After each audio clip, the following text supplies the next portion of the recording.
Bueno, buenas tardes. Les doy la bienvenida a todos y a todas a la charla que se va a llevar a cabo en el día de hoy. Mi nombre es Mariano Corvino, soy el director de la diplomatura en Prevención de Lavado de Activos y Estímulo y Financiamiento del Terrorismo que se da en esta universidad.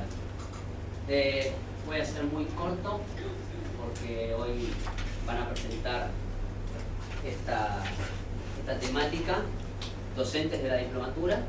Se ha decidido que sean mujeres las que cierren el año. Creo que ha sido un año muy importante para las mujeres en todo sentido, así que creo que valía la pena hacer esto y que quienes se sumen el año que viene, si Dios quiere, a la diplomatura, vean la importancia que nosotros le damos, y especialmente yo como directora, a las mujeres en esta cátedra, y que creo que es una de las diplomaturas que más mujeres tienen dando clases sobre prevención de lavado de activos, financiamiento del terrorismo y cibercrimen. Así que simplemente darles la bienvenida nuevamente, espero que disfruten de esta jornada, y sobre el final después les daré algunas indicaciones sobre el año que viene. Así que bueno, bienvenidos a todos y a todas y empezamos. Gracias.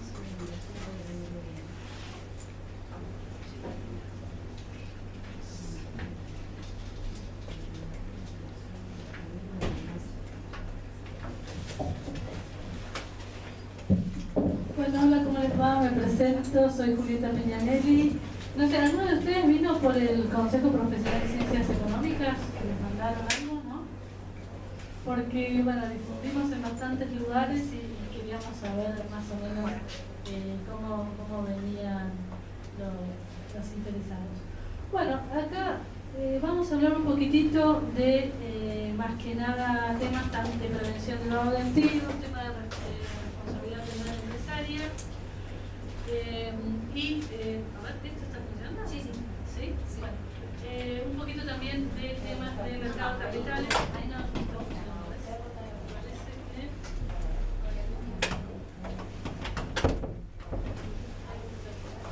¿Hola? ¿Ahora? Bueno, vamos como a la universidad pública. Sí. Bueno, ahí está. Bueno, cualquier cosa, si no, arranco como cuando doy clases en la UBA, que grito mucho. Bueno, les comento entonces un poquito. Vamos a hablar temas de mercado de capitales. Bueno, me parece que vamos a hablar un poco también temas de mercado de capitales, temas también de financiamiento empresario, temas de responsabilidad penal empresaria, y tenemos, digamos, tenemos mujeres profesionales de varias ramas, algunas abogadas, otras contadoras, otras de la rama también de licenciatura en administración, para que, bueno, también llegar, digamos, a distintas profesiones, y cualquiera de una de estas profesiones que nos vemos de alguna manera involucrados en este tipo de temas, podamos entender un poco también sistemáticamente todo esto. Así que bueno, más que nada comentarles esto, cómo va a ser la dinámica, y bueno, que los primeros, si quieren, obviamente un pantallazo de esto no está exento de lo que vamos a hablar, después también en una de las otras oradoras, digamos, lo va a comentar, pero bueno, no está exento y no está, digamos, está enmarcado dentro de todo lo que puede ser de, si queremos hablar un poco de las mujeres profesionales y demás, que tenemos algunas, digamos, cuestiones particulares, ¿no?, relacionadas con la desigualdad de género y el tema más que nada de los cuidados, que ya de alguna manera la ley nos está diciendo, la ley nacional nos está diciendo que las mujeres en general nos dedicamos a las tareas de cuidado, sí, dándonos más licencia por maternidad que por paternidad, ¿no? Si bien ahora todo eso se está tratando de cambiar, pero bueno, sabemos que una de las primeras cosas que dejamos las mujeres por las tareas de cuidado, ya sea de nuestros hijos, de nuestras parejas, de nuestros familiares, son las cuestiones académicas, y las cuestiones ya sea de ir a este tipo de conferencias, ¿sí?, o de hacer posgrados, o de escribir, o de todas esas cosas que muchas veces, porque tenemos muchas tareas de cuidado, ya sea en nuestra casa, ¿sí?, con nuestros complejo todo este tema.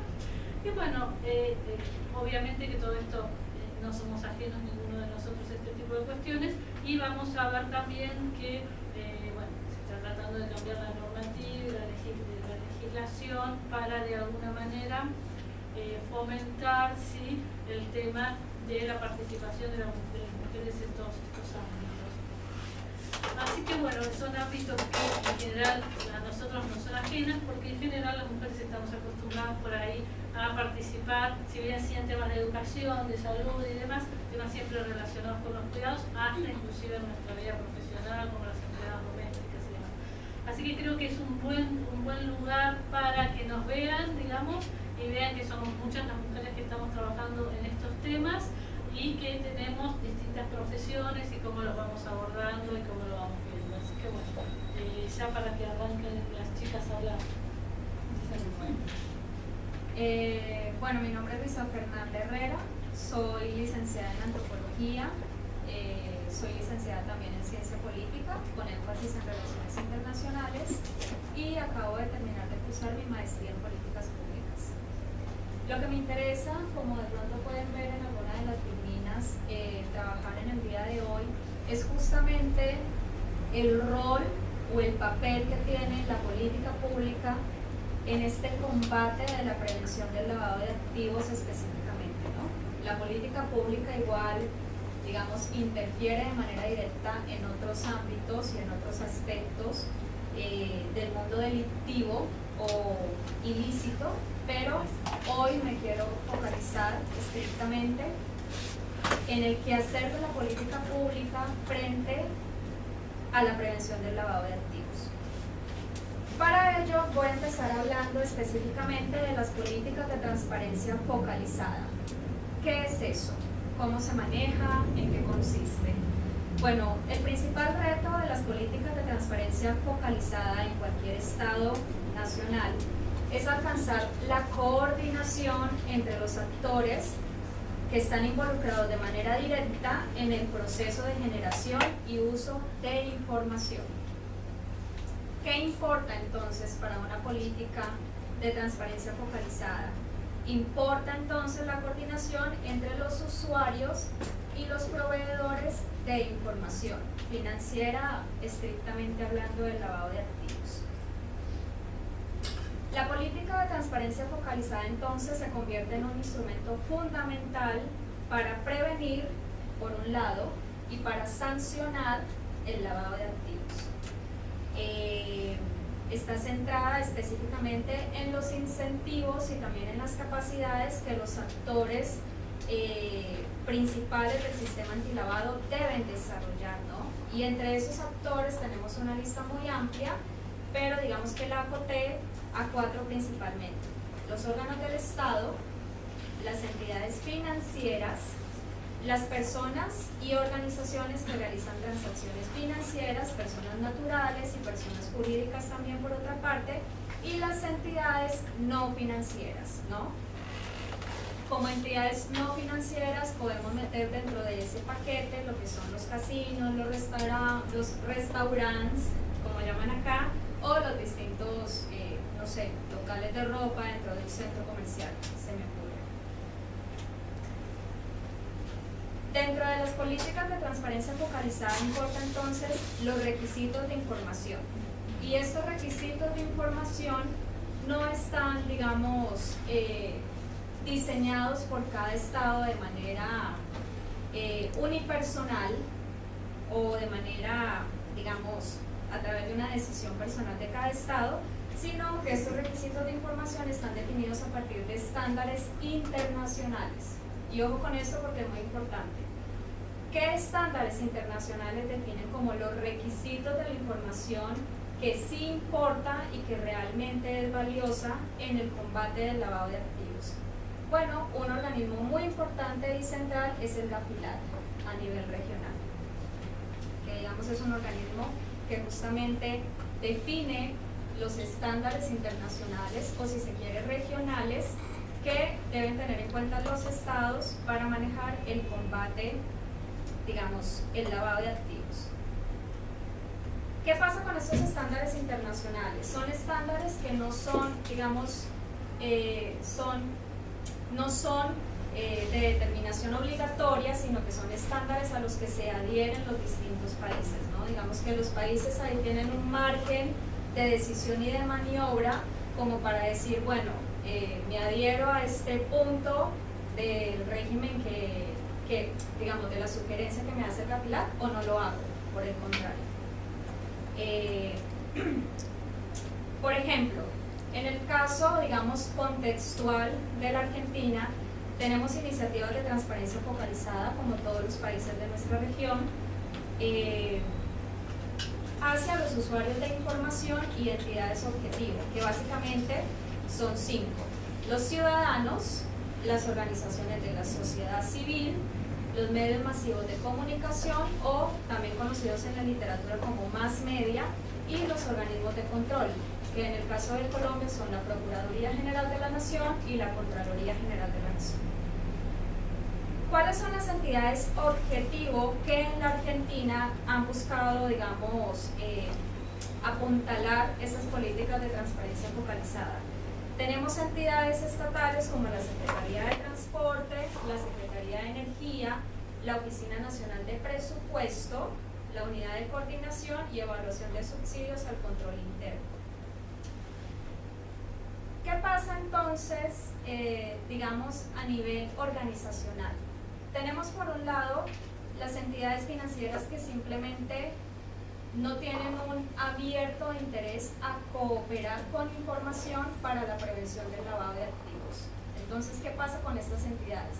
Simplemente no trabajan en la recolección de información valiosa para prevenir el lavado de activos, como puede ser, por ejemplo, la identidad y la actividad económica de sus clientes. Aunado a esto, son entidades financieras que no reportan operaciones sospechosas, no terminan haciéndolo. Y esos son factores que ineludiblemente o inevitablemente terminan atrayendo clientes lavadores de activos. Y eso se convierte en un incentivo negativo, ¿ya? Porque son entidades, digamos, se convierte en un incentivo negativo o en un tipo de contaminación hacia aquellas entidades que sí están interesadas en cumplir los requerimientos legales. Básicamente, estas entidades financieras que no, digamos, tienen buena predisposición a cooperar con la información que llega a ellas de sus clientes, toman el riesgo de no realizar preguntas incómodas a sus clientes o de no reportar operaciones sospechosas. Ahí tenemos entonces una relación entre un costo de oportunidad que es mucho más alto frente a un estándar de beneficios que es mucho más bajo. Entonces, ¿qué incentiva eso en el sistema financiero? Que esos clientes lavadores simplemente tomen una decisión sencilla de dirigirse a otra ventanilla. Es así de simple. Si una entidad financiera quiere cumplir con los estándares internacionales para prevenir el lavado de activos y para el cliente que es potencial lavador, digamos, no se ajusta a lo que él necesita, puede simplemente moverse a otra ventanilla o a otra entidad financiera. Vamos a hablar un poco entonces de los usuarios y proveedores de información. ¿Cuáles son nuestros deberes en tanto usuarios que proveemos información? Tenemos 3 deberes, todos quienes estamos sentados aquí reunidos en esta sala. Primero, documentar transacciones realizadas. Toda transacción que realizamos debe ser documentada. Segundo, tener un rechazo acérrimo contra la cultura del dinero fácil. Por cuestiones de tiempo no les puedo mostrar un video bastante ilustrativo del caso de Bancolombia en Colombia, pero bueno, básicamente es el rechazo o el no abierto a la cultura del dinero fácil. Y tercero, exigir siempre factura de lo que compramos. La cooperación, entonces, que ya había mencionado el término cooperación, debe ser muy importante entre el sector financiero, que ya les había mencionado, y el sector no financiero. Uno podría trasladar estos actores al campo estatal y decir que dentro del sector financiero uno puede, por sus características en las funciones que llevan a cabo, ubicar a la UIA, en el caso de Colombia, que es la Unidad de Información y Análisis Financiero, o a la UIF, en el caso de la Argentina. Y dentro del sector no financiero puede ubicar entonces a la DIAN, que es la Dirección de Impuestos y Aduanas Nacionales de Colombia, o a la AFI, que digamos terminan siendo los guardianes de que la economía legal sea realmente y efectivamente una economía legal. Esta cooperación entre el sector financiero y no financiero, entonces, depende de un elemento muy importante, que es el cambio de conducta o el cambio cultural en la sociedad, en nosotros como tal. El reto entonces de los gobiernos en la fase de diseño de una política de transparencia focalizada, digamos, tiene inmerso dos aspectos muy importantes. Primero, el Estado debe tener en cuenta en el momento en que formula y diseña una política pública que previene el lavado de activos, los arreglos institucionales nacionales a priori que ya existen, que digamos ya están incorporados en la cultura política de una sociedad y también la cultura económica de una sociedad, y las fortalezas y debilidades institucionales de las instituciones públicas nacionales relevantes, o sea, hasta qué punto la Procuraduría General de la Nación o la Contraloría General de la Nación, digamos, es lo suficientemente sólida institucionalmente hablando para yo poner a rodar una política de transparencia focalizada, ¿no? Justamente ese sustrato cultural nos da una pauta o nos arroja un diagnóstico de cuán exitosa puede ser una política pública que previene el lavado de activos. ¿Qué pasa con este tipo de políticas públicas? Hay que tener mucho cuidado y hacer un alto en el camino y pensar en que más cantidad de información que yo tenga a nivel financiero no implica mayor transparencia en el sistema financiero. Importa tener la información en la cantidad justa pero realmente valiosa y no tener un cúmulo exacerbado de información que a fin de cuentas no me ayuda. Por eso es tan importante el diagnóstico, el sondeo y hacer un buen pronóstico al respecto. Bueno, yo, digamos, tenía más contenido desarrollado, pero quería leerles dos frases que me parecieron muy buenas. Digamos, en literatura realmente seria, de gente muy grosa que se dedica a estudiar estos temas. La primera es de Ayala Espino, que tiene un libro que se llama Instituciones y Economía, ya con esto cierro, que dice: una política de Estado puede concebirse como un conjunto de mecanismos institucionales, ojo, a través de los cuales se restringe la conducta oportunista de los agentes económicos, por supuesto, incluido el mismo Estado. La posibilidad de que los ciudadanos como votantes, solamente nuestro rol pasivo como electores, como votantes, puedan llegar a controlar a los gobiernos depende de la existencia de instituciones eficientes y bien definidas. Y cierro con la última, de Peters, del 99. Los funcionarios suecos trabajan dentro de una pecera porque sus acciones están casi enteramente abiertas a la vista del público. Cada vez que un funcionario toma una decisión, tal decisión deberá justificarse por escrito y la justificación escrita se registra como parte del archivo que queda a disposición de los ciudadanos que quieran solicitarlo. Así que bueno, esto era como lo que les traigo para hoy. Muchísimas gracias y espero que haya servido alguna idea concreta.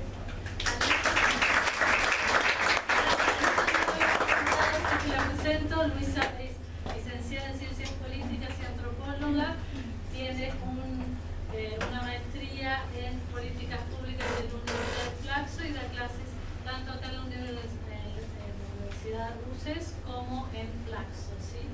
Me presento yo también, mi nombre es Julieta Piñanelli, soy abogada, soy especialista en asesoría jurídica de empresas, igual que Silvina, ahí nos conocimos.